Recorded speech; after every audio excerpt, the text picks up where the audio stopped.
Hallo, hier bin ich wieder für euch. Heute bin ich hier an einer Grillstelle auf der Schwäbischen Alb.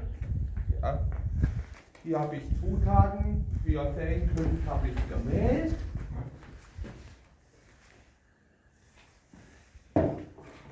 Salz. Lasse ich euch mal reinschauen.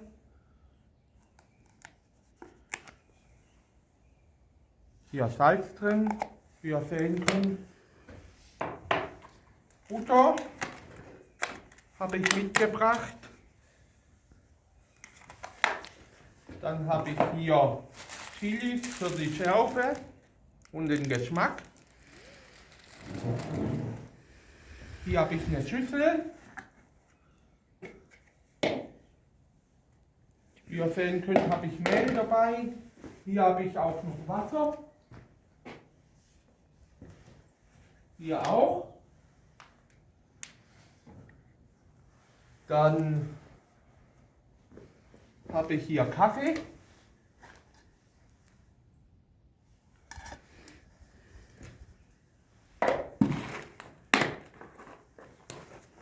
Hier habe ich Zucker. Wie ihr sehen könnt, habe ich hier einen Kaffeekocher. So. Ich erkläre euch kurz, was ich hier mache. Also, heute will ich am Grill, am offenen Feuer, ein Bannock am Stock backen und einen Kaffee zubereiten. Für das brauche ich auch das Mehl, das Wasser, ja, die Rinderbrühe, die Chilis und auch die Butter. Und für den Kaffee, seht ihr ja, habe ich Zucker und Kaffeepulver und einen Kaffeekocher. Hier habe ich noch einen Mörser. Hier mache ich Chilis klein, Kräuter, was ich hier finde, mache ich hier klein und würze das Bannock. Also, jetzt zeige ich euch kurz, wie man Feuer macht. Nehme euch kurz mit. Hier habe ich schon Holz gelagert.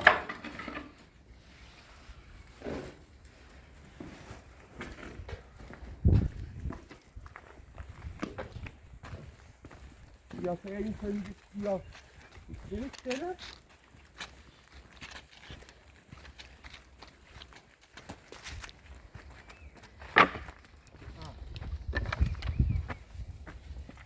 Hier habe ich ein paar Grillanzünder.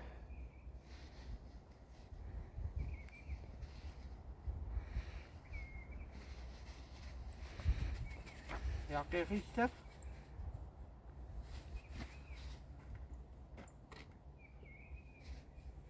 Wie ihr sehen könnt, habe ich hier Brennpaste. Ja, vom Edeka. Das ist gut. Und hier ein Feuerzeug. Also, jetzt wollen wir mal versuchen, das Feuer anzukriegen. Hier Zunder natürlich sehr wichtig.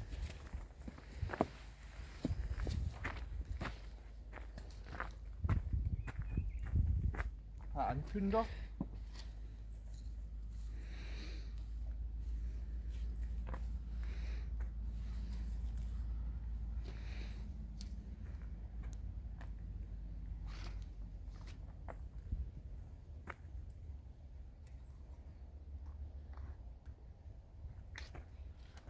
Brennpaste sieht so aus. Wow, richtig gut. Am liebsten würde ich die gleich mal probieren. So gut riecht die, ja.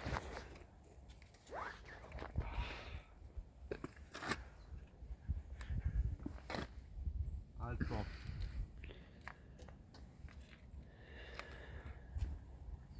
Die tue ich auch einstellen.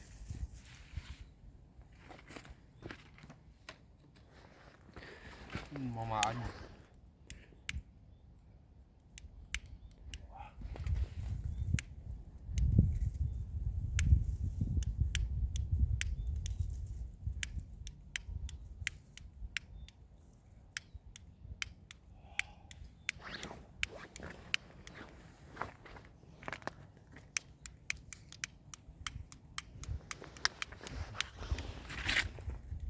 Danke.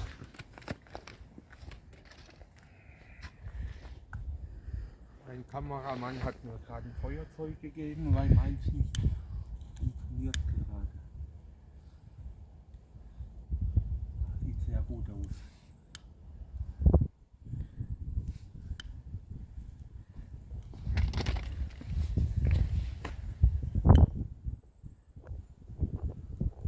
Also, sieht sehr gut aus. Ja, bitteschön.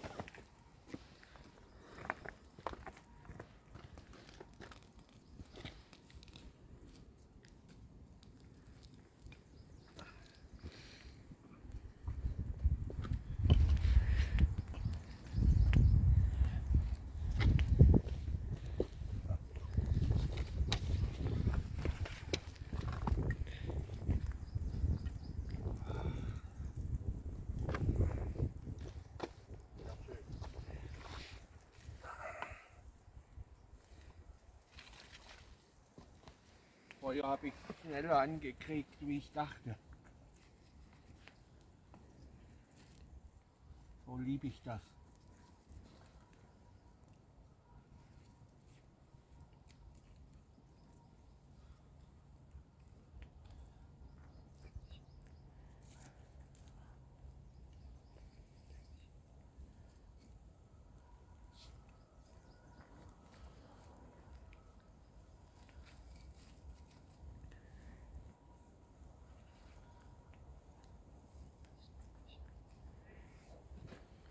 So. Ja. Tannenzapfen finde ich hier auch. Auch guter Zunder.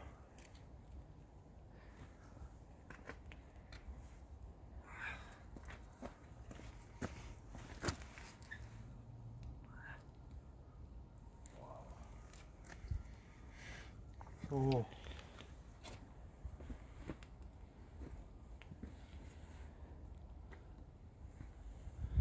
Dann schaue ich noch nach ein bisschen Holz.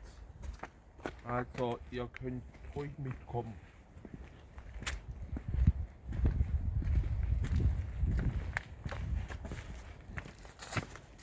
Die hat schon Holz.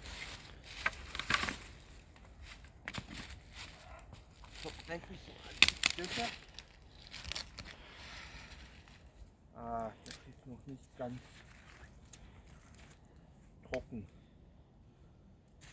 Suchen wir weiter.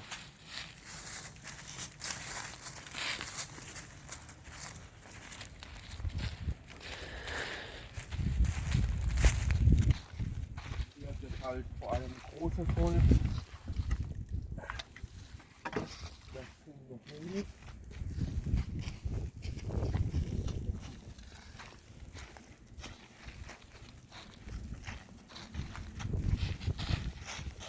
Hier hat es Holz.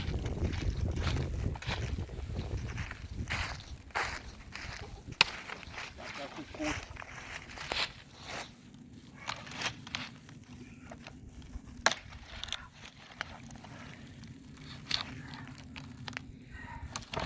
Sehr gutes rotes Holz.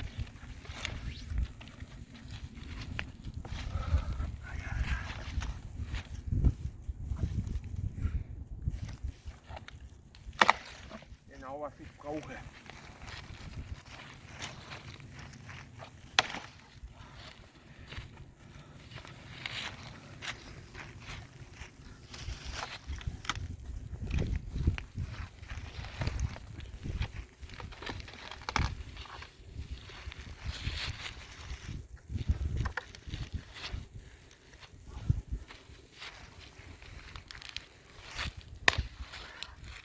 So, das reicht erstmal. Gehen wir wieder zurück.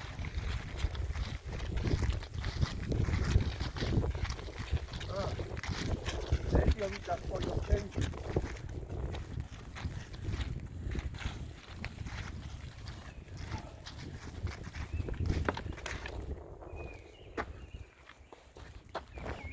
Vielleicht, dass es noch besser brennt.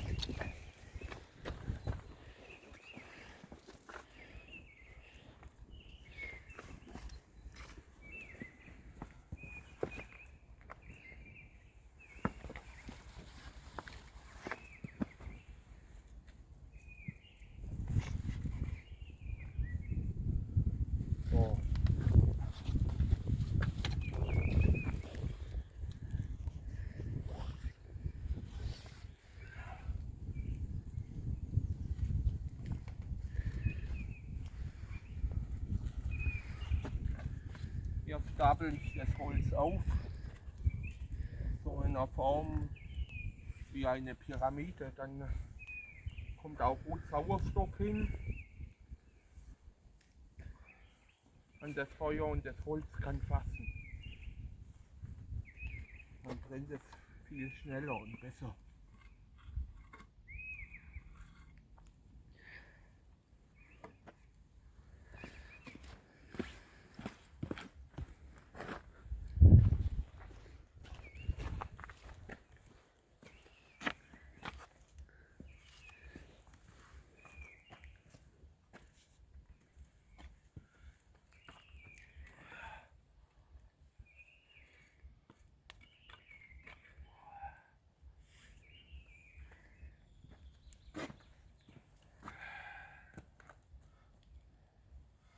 So, hier ist noch ein Karton, den schmeiße ich auch noch rein.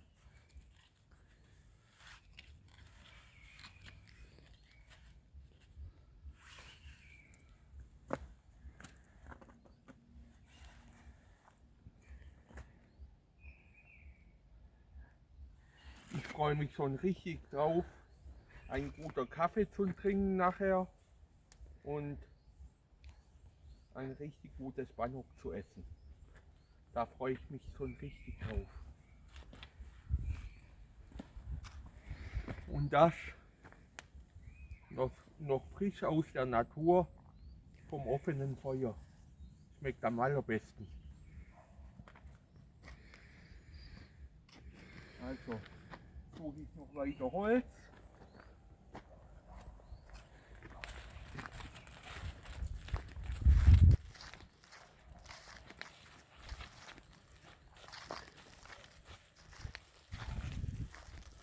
Gehen wir mal ein bisschen mehr in den Wald rein.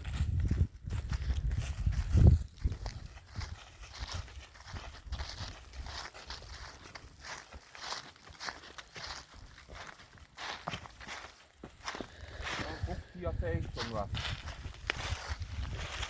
Richtig perfekt. Richtig perfektes Holz, Leute, für mein Feuer. Richtig gut. Und schön trocken.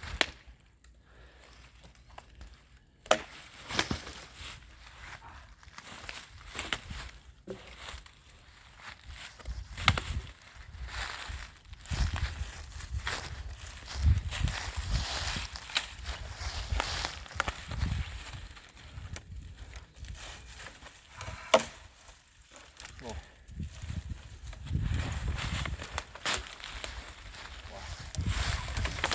Dass ich mich noch selber wehtue, das wollen wir ja nicht.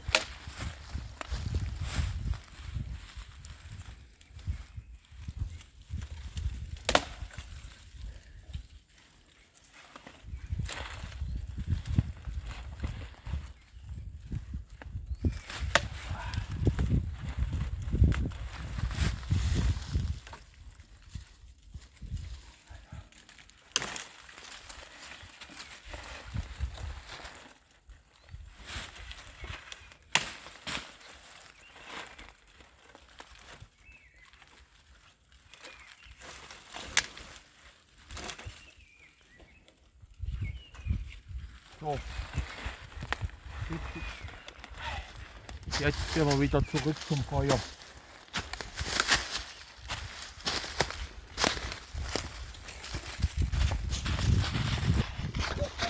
Auch noch mit.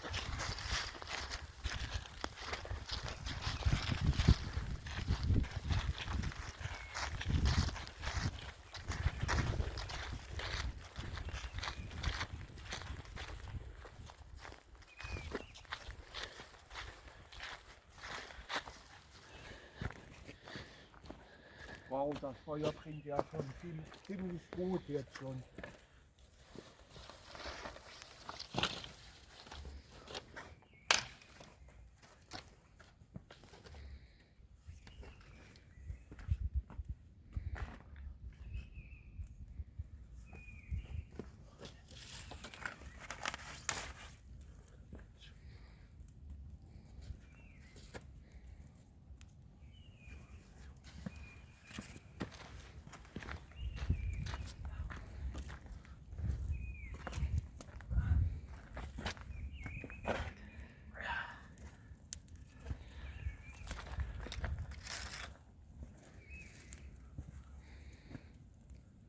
So.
So.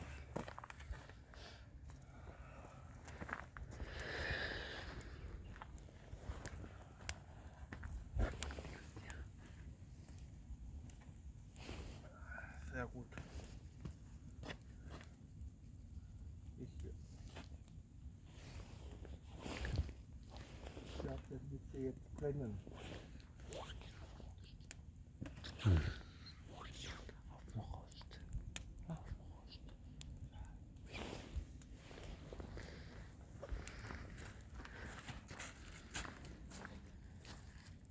Kiesstelle. Passt alles. Ist erlaubt.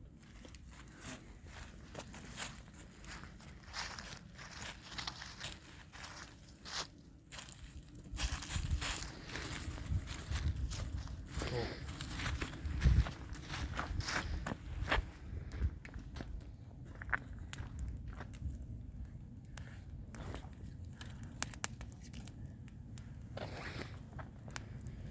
Brennt richtig gutes Feuer.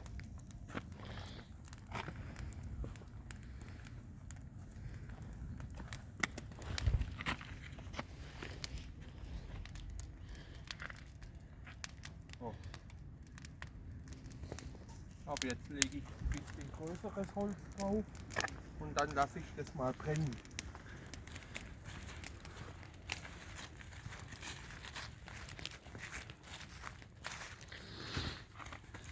Vielleicht von dem da noch. Dann mache ich ein bisschen klein, wenn es geht.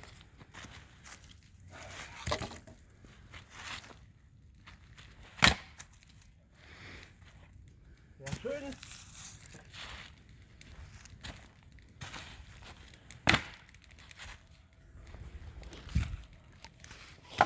Wow, sogar zweimal gebrochen.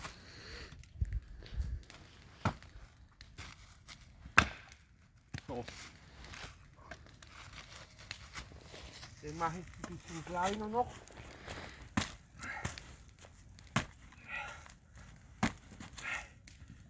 Nein, geht nicht, aber auch nicht schlimm. So, lege ich mal rein.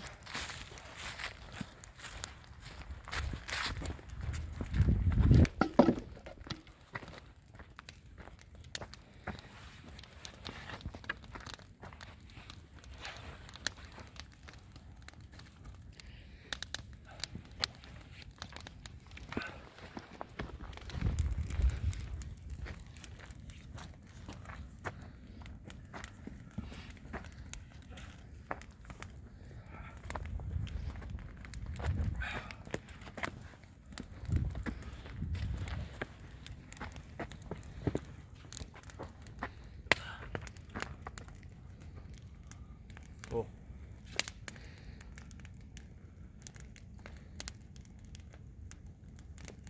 So, jetzt lasse ich das Feuer mal brennen.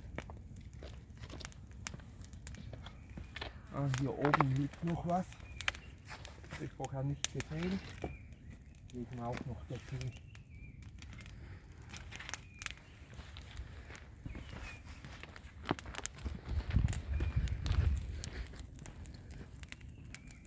So.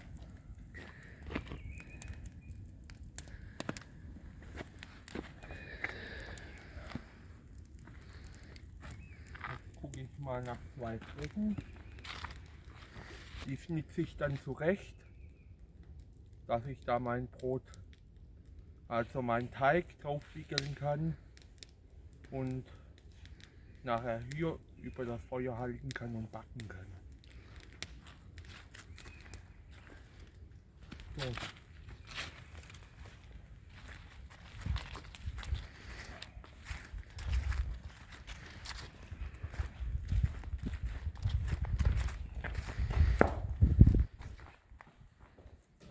Ja, jetzt schon mal 2 Stecken. Den halbiere ich mal. So. Das dürfte die richtige Länge sein.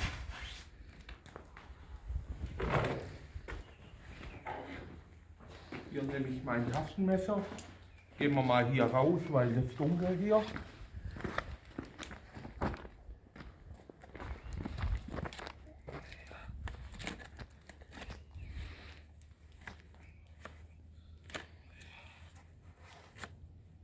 So.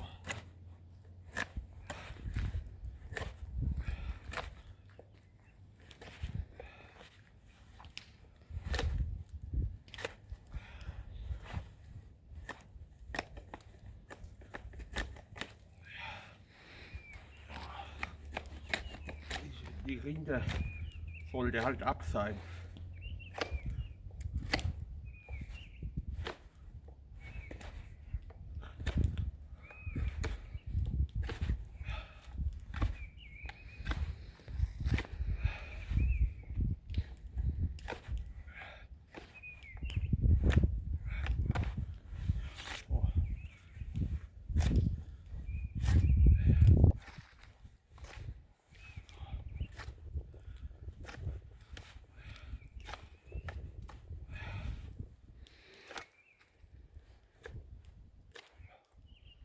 Wirft noch einen Blick rüber zum Feuer. Das sieht super aus. Brennt richtig gut.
So, seht ihr, der Stock sieht super aus.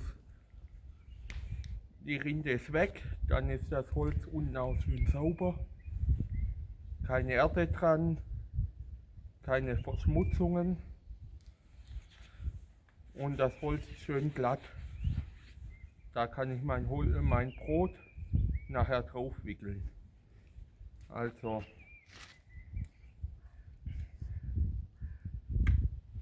jetzt mache ich den anderen Stecken noch und dann kann ich dann. Wo habe ich den jetzt?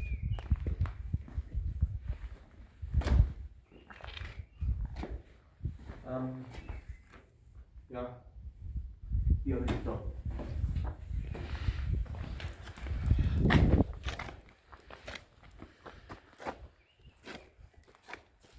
Dann mache ich das gleiche mit dem.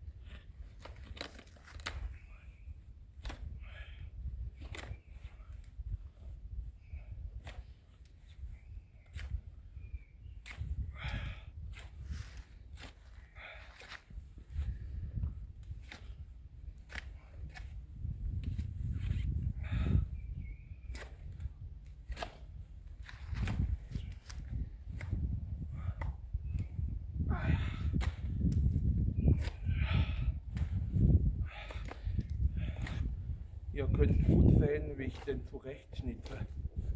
Oder Leute? Ziemlich interessant. Oder?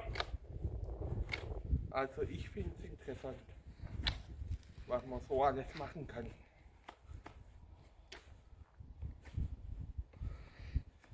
In der Natur gibt es einfach alles. Ja, ihr wisst ja, die Menschen in der Steinzeit haben ja alles,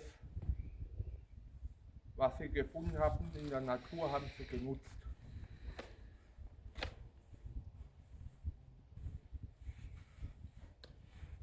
Und genau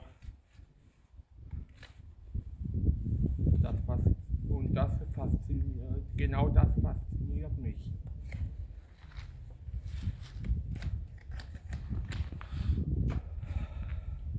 Und deswegen liebe ich die Natur. Liebe ich alles, was in der Natur ist. Liebe ich in der Natur zu kochen.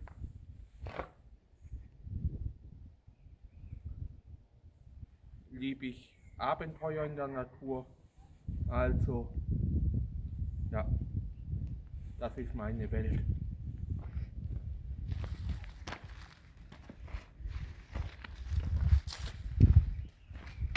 Also Leute, jetzt habe ich die Stücke gemacht.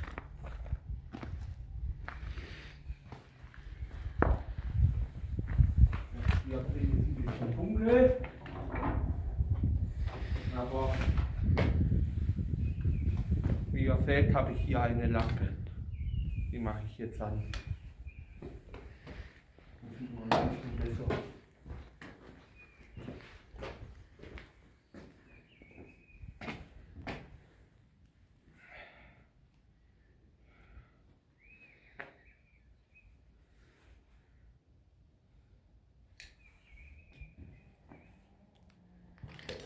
Bisschen Mehl. Tue ich jetzt in meine Schüssel rein.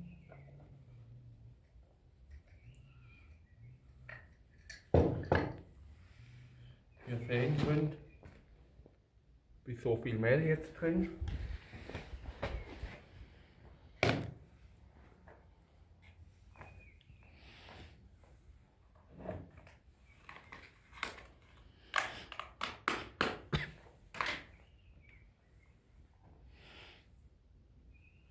Bisschen Butter tue ich jetzt auch noch dazu.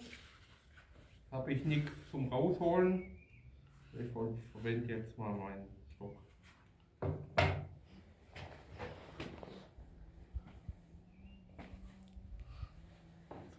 So, das dürfte reichen.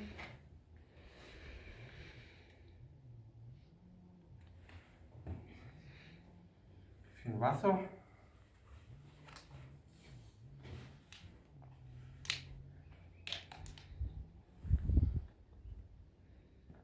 Nicht viel. So.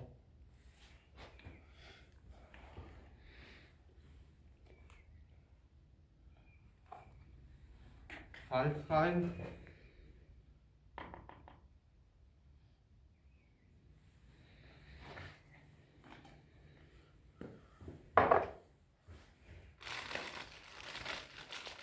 Ein paar Chilis. Seht ihr? Die tue ich in meinen Mörser.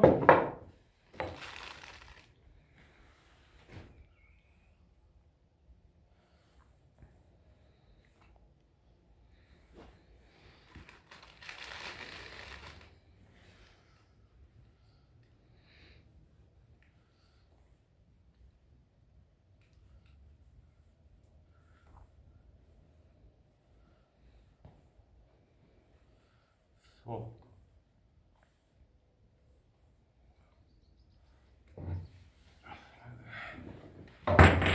Seht ihr, jetzt habe ich ein paar Chilis drin, das dürfte reichen. Mal.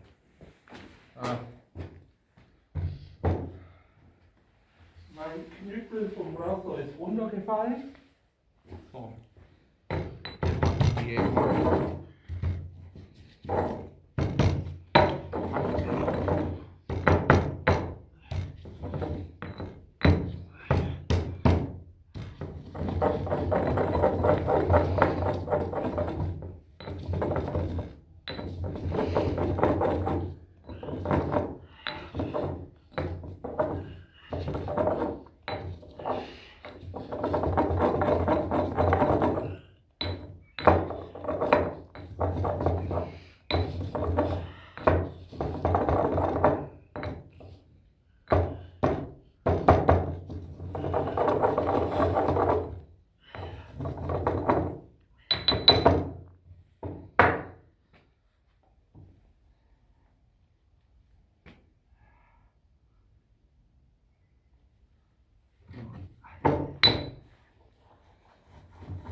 Jetzt habe ich sie gut zermürzt.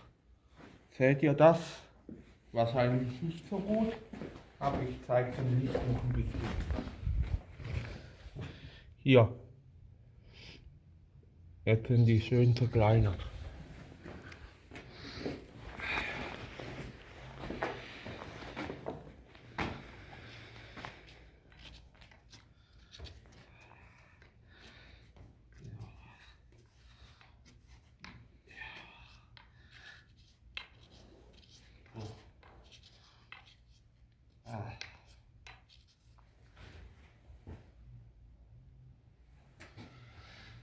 Ich habe nach dem Feuer geguckt, wie es aussieht, das brennt noch gut.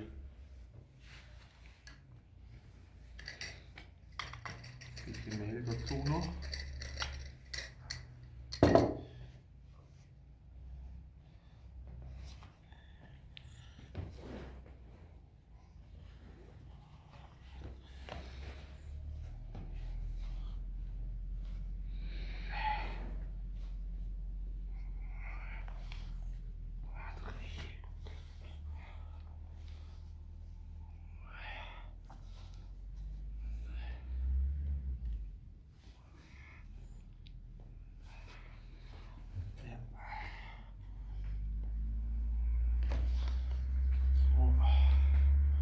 Bisschen trocken noch, und Wasser noch.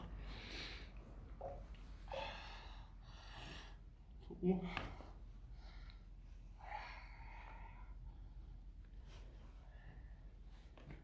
Und hier so lange kneten, dass der gut wird. Dann rolle ich den Teig aus.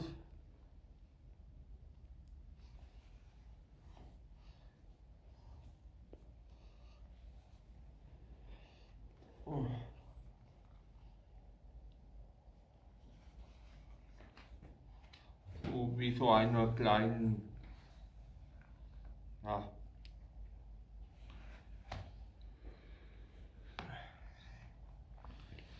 in der Form wie so ein dünner Stock, wie eine Schlange sozusagen, rolle ich die aus und dann wickle ich die um beide Stücke. Die Suppenbrühe. Die Suppenbrühe.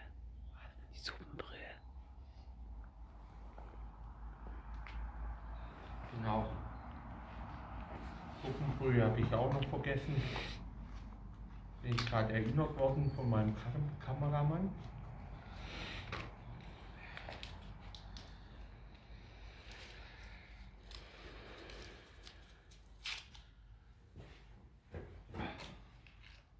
Einen Suppenbrühwürfel, den verkleinere ich jetzt und tue ihn auch rein. Mache ich auch mit dem Mörser. Knüppel liegt auf dem Boden.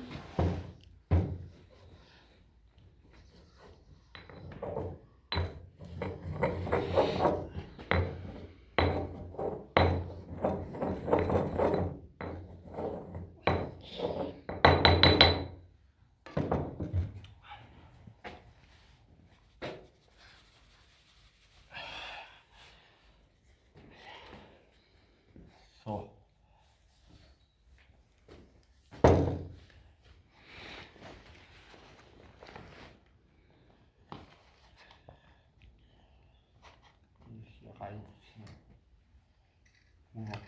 dazu.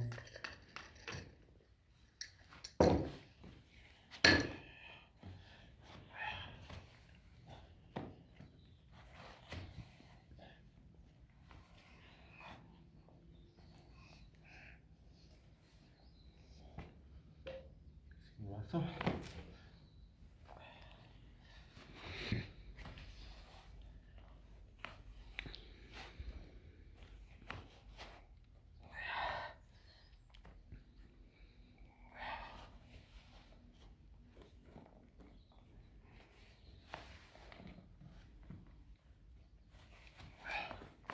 So.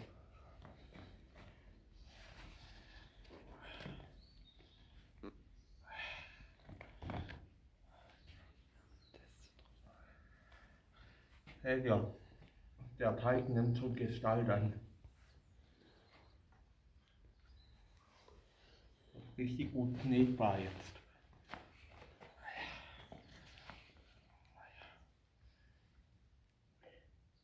Bisschen Wasser noch.